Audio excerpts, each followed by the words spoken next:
Jharkhand CM Hemant Soren ఎక్కడ? రాంచీలో లేరా? ఉంటే ఎక్కడున్నారు? లేక ఈడీ విచారణకు దూరంగా ఉండాలని కనిపించడం లేదా అంటే అవుననే సమాధానాలు వస్తున్నాయి.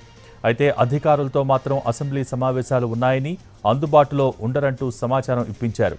ఈ నెల 31న రాంచీలోని ఇంటికి రావాలంటూ ఈడీకి సమాచారం అందించారు.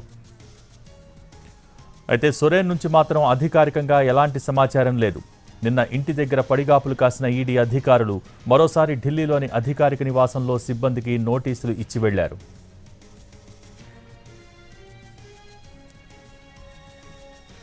భూ కుంభకోణానికి సంబంధించిన మనీ లాండరింగ్ కేసులో ఈ నెల 27న ఈడీ సమన్లు జారీ చేసింది.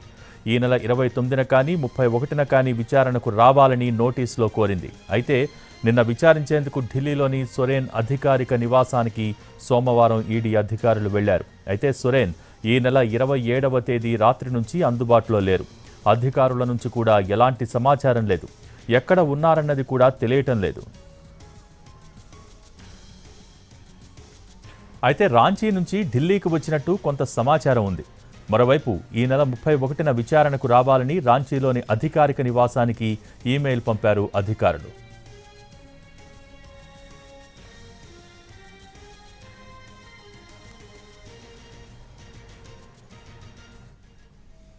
ఇదే అంశానికి సంబంధించి మరిన్ని డీటెయిల్స్ మా ప్రతినిధి రాజు లైవ్ ద్వారా అందించడానికి సిద్ధంగా ఉన్నారు. Raju, over to you.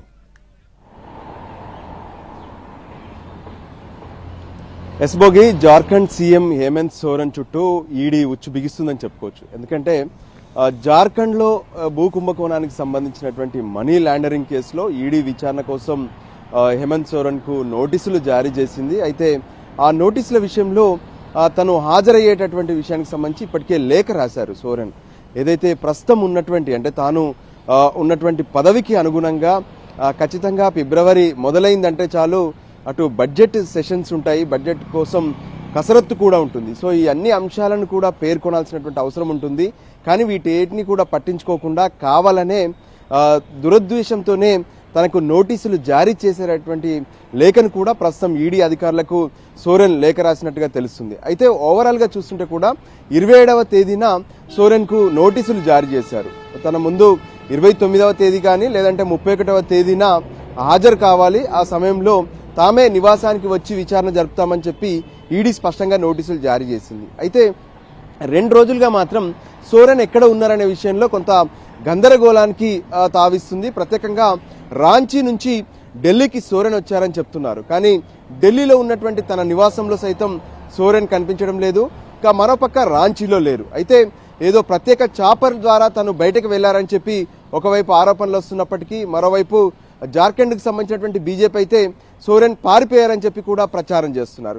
So ఈ నేపథ్యంలో సోరెన్ కుటుంబ సభ్యులు మాత్రం తను ఎక్కడికి వెళ్ళలేదు, అధికారిక కార్యక్రమాలు కొన్ని ఉన్నాయి, వాటిలో హాజరయ్యేందుకే తను ఉన్నారు, ఎక్కడికి పారిపోలేదు అని చెప్పి వాళ్ళు స్పష్టం చేస్తున్నారు. సో ఈ పరిస్థితుల్లో ఇంతకీ సోరెన్ ఎప్పుడు బయటకు వస్తారు, వచ్చాక ఈడీ ఎటువంటి చర్యలు తీసుకుంటుంది అనేది కూడా ఇప్పుడు కొంత టెన్షన్గానైతే స్పష్టంగా కనిపిస్తుంది. ఎందుకంటే సోరెన్ చెప్తుంది ఒకటే, తనకు రానున్నటువంటి బడ్జెట్ సెషన్స్ కోసం ప్రిపేర్ అవ్వాల్సినటువంటి అవసరం ఉంది. దానికోసం ప్రభుత్వం ప్రత్యేకంగా కొన్ని కసరత్తు చేయాల్సి ఉంటుంది బడ్జెట్ కోసం. అందులో తను తలముఖలై ఉన్నానని చెప్పి కూడా స్పష్టం చేస్తున్నారు. కానీ ఈడీ అధికారులు మాత్రం తాము ఇచ్చినటువంటి నోటీస్కు ఖచ్చితంగా హాజరు కావాల్సిందేనని చెప్పి వాళ్ళు పట్టుబడుతున్నటువంటి పరిస్థితి కనిపిస్తుంది.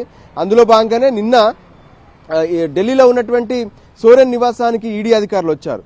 పూర్తిగా వేచి చూశారు. అంటే సోరెన్ తమకు అందుబాటులోకి వస్తారని చెప్పి అటు రాంచీలో లేరు, ఢిల్లీలో ఉన్నటువంటి నివాసంలో కూడా సోరెన్ అందుబాటులోకి రాకపోవడంతో మరోసారి ఈడీ అధికారులు సోరెన్ నివాసంలో నోటీసులు ఇచ్చి వెళ్ళిపోయారు. సో మొత్తానికైతే ఇప్పుడు సోరెన్ ఎక్కడ ఉన్నారనేది మాత్రం ఇంకా స్పష్టత రావడం లేదు. సో ఏదేమైనా జార్ఖండ్లో ఉన్నటువంటి భూ కుంభకోణం ఏదైతే ఉందో అందులో మనీ లాండరింగ్ సంబంధించినటువంటి కేసులో ఖచ్చితంగా తమ ముందు హాజరు కావాలని చెప్పి ఈడీ పట్టుబడుతుంది. భోగి. Thank you Raju.